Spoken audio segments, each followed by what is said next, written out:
Hello, watch geeks. I'm here to review the San Martin Datejust. They're retro Datejust. It came in a little while ago. I've had it for about a week. Been wearing it and really enjoying it. I'm noticing though that there aren't a lot of videos about it online, so I wanted to let you guys take a look at mine, let you know I like it. They've also came out with a malachite and a tiger eye and a meteorite dial of this. They just kind of released those. They are on there if you hunt for them. The meteorite doesn't have the it's a sterile dial, but I went with the white marble. Loving it. It's got everything I was looking for in a Datejust watch. I don't have a Datejust kind of option. I have divers, and I've got some pilot's watches, field watches, some dressier watches, some chronographs, but I didn't have a Datejust, and all the options seem to be lacking something, like the Cadison and the Pagani Design, even the Orient. I think I was almost settled down on getting an Orient President, but they went real cheap with their bracelet on that. They have a Jubilee with hollow end links and a pressed clasp. And when I saw the San Martin came out with a beautiful bracelet, they did a great job with the presidential bracelet. Satin and high polish down the middle. They did a hidden clasp, which is great, because this is supposed to be like a jewelry watch. It's supposed to just look all shine and all prettied up, you know. Beautiful dress watch. I'll get up a little closer here for you guys. See, those hands are just like sword polished, I think they call that. Looks beautiful. I have heard some people complaining about the Lume not being that great or disappears on the hands, but this is a dress watch, guys. It ain't a dive watch, and the indices are almost as bright as some of my dive watches. The hands are a little less bright, but they're just about as bright as my Seiko Sarb. I'll do a little Lume shot here, let you guys compare it to a couple watches.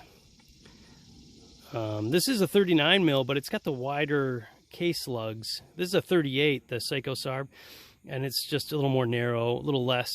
It looks smaller on the wrist. This one really pops, being only another millimeter bigger, but the lugs are just wider. They're almost kind of like the Submariner maxi case, kind of a little bigger. Just gives it a little more presence there on the wrist, a little bit bigger size. But anyway, let me get you some measurements.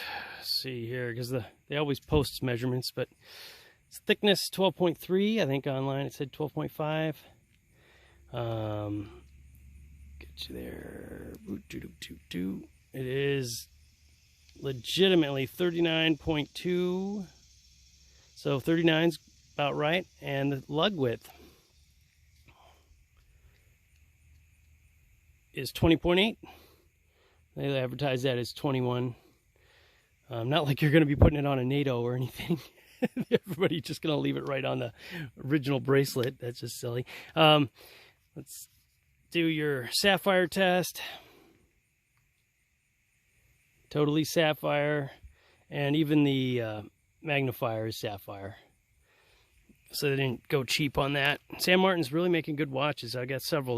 Their pilot's watch, their 62 Mas, their Subby homage. They make good. It's just doing good work over there. Making good quality watches for a little bit more than the other cheap Chinese homage watches, but you know, quality is right there. So I'm impressed. The little clasp, I'll let you see that work. Kind of hinges and snaps. Doesn't take much. It isn't much of a hinge. Just a little clip. And just a wonderful job on the bracelet. Screw links. Yeah, the magnifier's good and magnified. They didn't get to they didn't jink that up. It's like they put all the right quality together, and I went with the PT 5000 movement, and you know, for $300 this is a great watch. Great, way better than the $300 I almost would have spent on the Orient President with all that cheap bracelet. So finally, I'm satisfied. I got a good one. Ask any questions you want. I noticed that I have a few other watches that aren't well video reviewed. So I'm going to make a few more videos, so subscribe if you want to get notified when my next videos come out. I'm going to do the Gustav Becker and this one here is aromatic. I don't see any reviews on that. And these carnival watches. So I'm going to get some other reviews out for you guys so you can see some things on some different bracelets. So stay tuned. Let's get you a weight.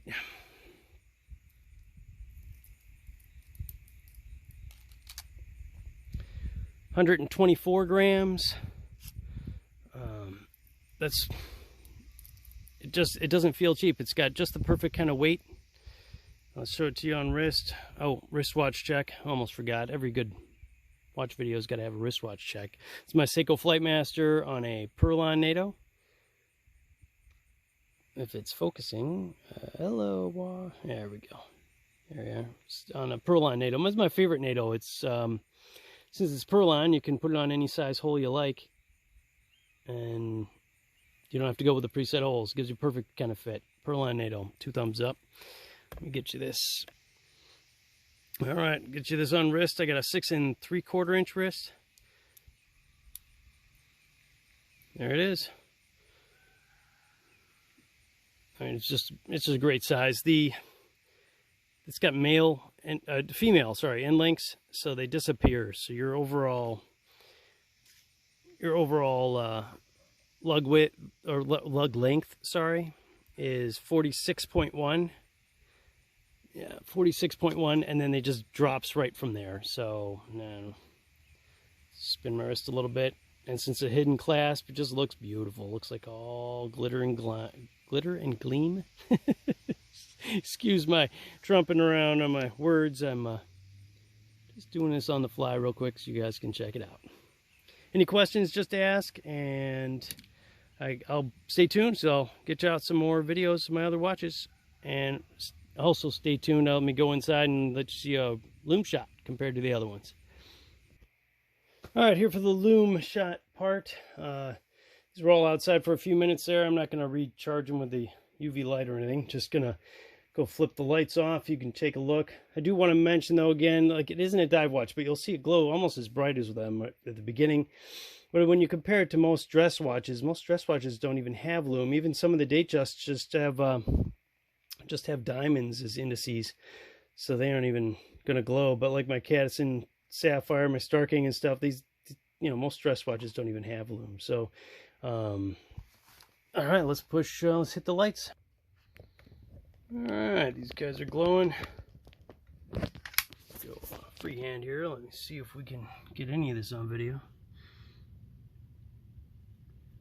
All right, let's see if it'll focus. There it is compared to my Seiko Sarb. And it's coming in focus a little bit. I have to do like screenshots or something, or camera clips. You can see how it's glowing. Sorry about the quality there. I'm just doing this with a phone. You can see it right next to that Sarb. It glows big and bright compared to that. But if I pick it up, and it's the blue color, you aren't really making out much either. This is a little bit better. Here it is next to my Richard LeGrand and my what is that? My Tissel. It's glowing just as bright as those. Let me pop it over here next to some of these. Here we got. Here it is next to my Tissel dive watch. It's got a little bit of light coming from the other room. My San Martin. Let me try to close that other door, get a better view. There we go. A little darker.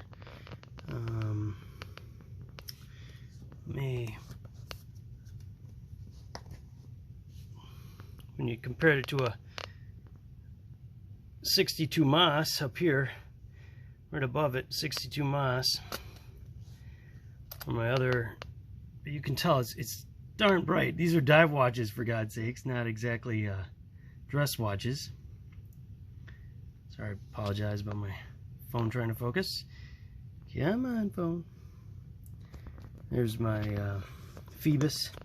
Phoebus is a Lume monster. and I'll put it up next to that. So, ta-da!